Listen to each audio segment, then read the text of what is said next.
نصیب کا مقابلہ کرو کچھ نہیں ہوگا. اگر تم اللہ کی رضا کے لیے کر رہے ہو تو پھر اللہ کی رضا کے لیے رک بھی جاؤ اس کام میں. تم رکتے نہیں ہو. یہ جس طرح نماز میں نے بتایا کہ نماز کچھ لوگ عادت کی نماز پڑھتے ہیں, بچپن سے عادت ہے نا, پڑھتے ہیں. کچھ لوگ سماج کے لیے پڑھتے ہیں کہ لوگ کیا کہیں گے, بابا ہو کے نماز نہیں پڑھتا. اور کچھ لوگ جو ہے شریعت کی ڈر سے, دوزخ کی جنت کے حوالے سے پڑھتے ہیں. بہت کم لوگ ہوتے ہیں جو اللہ کی خوشی کے لیے نماز پڑھتے ہیں. اللہ کی نماز کم لوگ پڑھتے ہیں, میں اللہ کی رضا کے لیے. اور اللہ کی رضا کے لیے جو نماز پڑھے گا وہ زندگی ضرور اللہ کی رضا کے لیے گزارے گا. جس آدمی کی زندگی اللہ کی رضا کے لیے نہیں ہے اس کی نماز بھی اللہ کی رضا کے لیے. سارا جگہ کہ نماز یا عبادت اس وقت اللہ کی رضا بنتی ہے جب آپ کی زندگی جو ہے اللہ کی رضا کے لیے ہو. اس لیے ان باتوں کا بہت خیال رکھنا ہے کہ آپ یہ بتاؤ کہ آپ کا علم یا عمل کس کے لیے ہے, جس کے لیے خوشنودی ہو. اگر آپ اللہ کے لیے کر رہے ہو تو اللہ کے لیے باقی کام بھی کرو. اللہ کے لیے جو ہے یہ بڑا مشکل ہے, اللہ کا تمہیں سمجھنا مشکل ہے. حالات ایسے ہوتے ہیں کہ اب اللہ اس وقت کیا چاہتا ہے, اس لیے پوچھتے ہیں ایک دوسرے سے کہ بھائی اس وقت اللہ جو ہے وہ کیا چاہتا ہے مجھ سے, کیا ہونا چاہیے, اس وقت کیا کروں. کیونکہ تمہارے اندر انا ہوتی ہے, غصہ ہوتا ہے, جو سمجھ نہیں تھا کہ اللہ کی مرضی کیا ہے. غصہ آ گیا نا, معمولی سی بات ہے, معمولی بات پہ غصہ آ گیا, انا جھگڑا, دو قومیں آپ نے تنگی آپس میں, اب آگے میں نے انا ہوتی ہے, غصہ ہوتا ہے, بعض اوقات انتقام ہو جاتا ہے. اس کے لیے انسان نہیں سمجھتا کہ اب اللہ کی کیا مرضی ہے, کہتے ہیں یا اللہ دشمن کو غرق ہی کر دے, بس دیکھا جائے گا, باقی بات پھر دیکھی جائے گی. اور دشمن بھی یہی کہہ رہا ہے کہ یا اللہ اس کو غرق کر دے, اللہ کس کی بات مانے, تو اس کے کہنے میں آئے تمہیں غرق کر دے. مسلمان کی غرق کا جب دعا کرتا ہے تو دونوں مسلمان کمزور ہو جاتے ہیں, ختم ہو جاتا ہے. اگر اللہ مسلمان ہوتا تو پھر تو اور بات تھی, اللہ سے شکر ہے اللہ ہے, تمہارے قبیلے کا نہیں ہے نا اللہ. اللہ مطلب نہ سنی ہے نہ شیعہ ہے, وہ تو اللہ ہی ہے نا.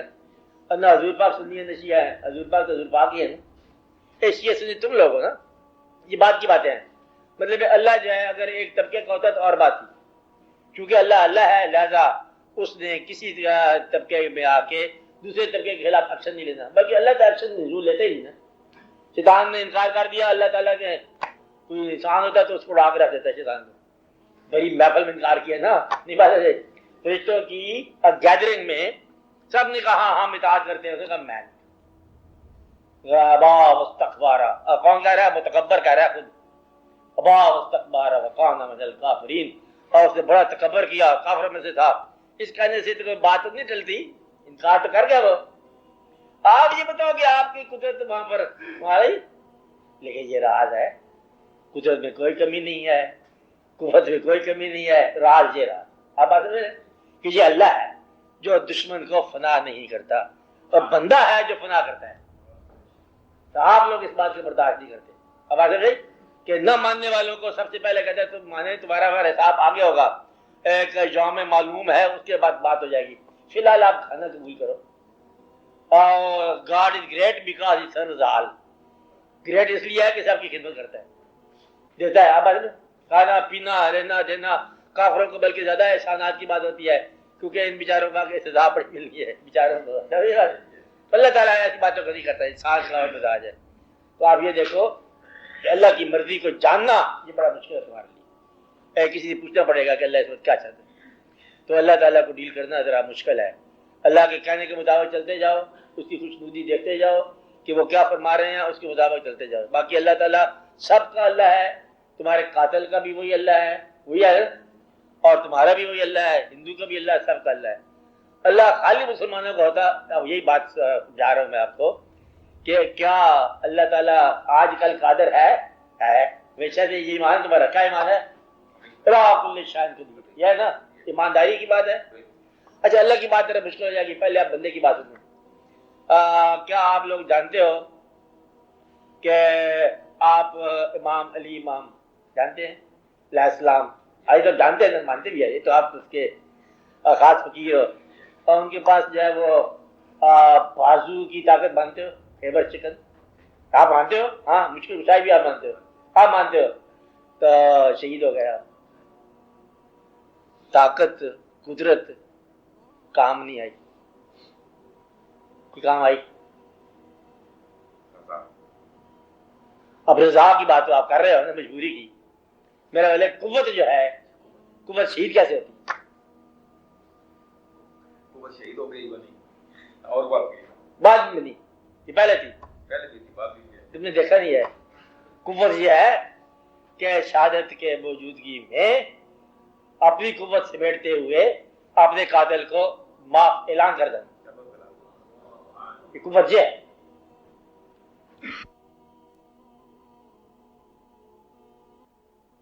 یوسف علیہ السلام آپ کو پتہ ہے پیغمبر، اب یوسف علیہ السلام پیغمبر نہیں ہے، ابھی باپ کے پیغمبر ہے نا۔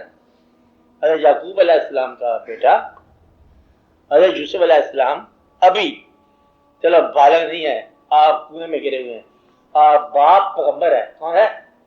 یعقوب علیہ السلام پیغمبر ہے نا۔ پیغمبر باپ کا پیغمبر بیٹا کنویں میں ہے، چاہیے تو یہ ہے کہ اس کو پیغمبری سے استعفیٰ دے دینا، خبر نہیں آئی بیٹے کی، آپ بات سن رہے ہیں، لیکن نہیں، انہوں نے کہا کہ یہ بات ہے، بیٹے کی جدائی میں آنکھیں چلی گئی لیکن اطاعت نہیں گئی۔ قوت ہے، قوت کیا ہے؟ اطاعت، اطاعت کی قوت موجود ہے۔ پھر ایسی بینائی آئی کہ بیٹے کی قمیض کی خوشبو کے ساتھ بینائی آ رہی ہے، پھر طاقت ہے۔ بیٹا الزام ہو گیا، کیا ہو گیا؟ الزام، نجات، پیغمبری سے نہیں استعفیٰ دیا، جیل بھی ہوگی بات، آپ بات میں یعنی اللہ تعالیٰ کے کام یہ ہے کہ ادھر سے بظاہر دنیا کے مقابلے میں ایک ابتلا ہوتا ہے اور اندر سے بندے ان کے ساتھ محبت نامہ باتیں کرتے رہتے ہیں۔ ورنہ اگر اللہ کے ساتھ رابطہ نہ ہو تو ان کٹھن مراحل سے گزرنا ناممکن۔ ہر عظیم آدمی جو کٹھن مراحل سے گزرا، ہر آدمی جس پر کربلا گزری ہے، اور جتنی زیادہ گزری ہے اتنی زیادہ قریب ہے اللہ کے۔ آپ میری بات سمجھ رہے ہیں؟ تو تقرب جو ہے یہ قوت برداشت عطا کرتا ہے۔ اگر تقرب نہ ہو تو قوت برداشت ختم ہو جاتی ہے۔ تقرب ہو تو غصہ نہیں آئے گا، تقرب ہو تو انا نہیں آئے گی، اور تقرب ہو تو انسان ابتلا سے خاموشی سے گزر جائے گا اسی کے سہارے۔ آپ لوگوں کے پاس تقرب ہے نہیں، صفات موجود ہیں، باقی غصہ آ جاتا ہے، تقرب کی بات جانتے نہیں کہ تقرب کیا ہوتا ہے۔ اس لیے سب سے بڑی بات یہ ہے کہ اس کا تقرب حاصل کرو۔ تقرب جو ہے دماغ جو ہے اس کے ذریعے تقرب ملے گا۔ تقرب کا معنی آپ اپنے آپ کو اس کے حکم کے مطابق جو ہے ڈھال دو، اپنے آپ کو اپنے آپ سے نکال دو اور اپنی ادا کو کل پر ڈال دو، دیکھا جائے گا۔ آپ بات سمجھ رہے ہیں؟ پھر آپ کو سمجھ آئے گی کہ وہ ہے کیا، تقرب کیا ہوتا ہے۔ تو تقرب میں ہر حال جو ہے یہ قابل برداشت ہو جاتا ہے، بلکہ پسندیدہ ہو جاتا ہے۔ تو آپ اس باتوں کا خیال رکھو کہ اللہ تعالیٰ جو ہے وہ آپ کی باتوں میں آنے والا نہیں ہے کہ آپ کہیں تو وہ اڑا دے سب کو، اور یوں نہیں اڑاتا، وہ سب کو برداشت کرنا ہے، اس کے بعد اس کی اپنی تخلیق ہے، اپنا محال ہے۔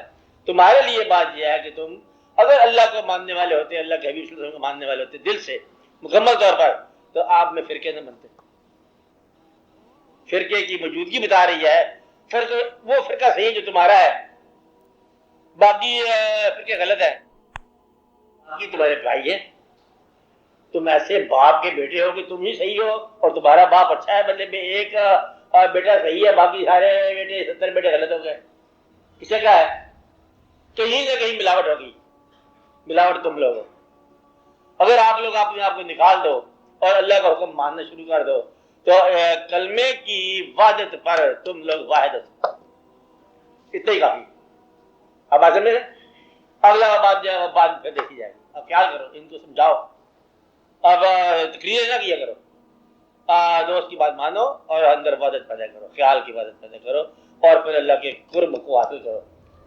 قرب جو ہے جھگڑتا نہیں ہے، دوری جھگڑتی ہے۔ جھگڑا کب ہوتا ہے؟ دوری کا نام ہے جھگڑا، اور جب قرب ہوتا ہے جھگڑا نہیں ہوتا، قرب خاموشی پیدا کرتا ہے۔ آپ بات سمجھ رہے ہیں؟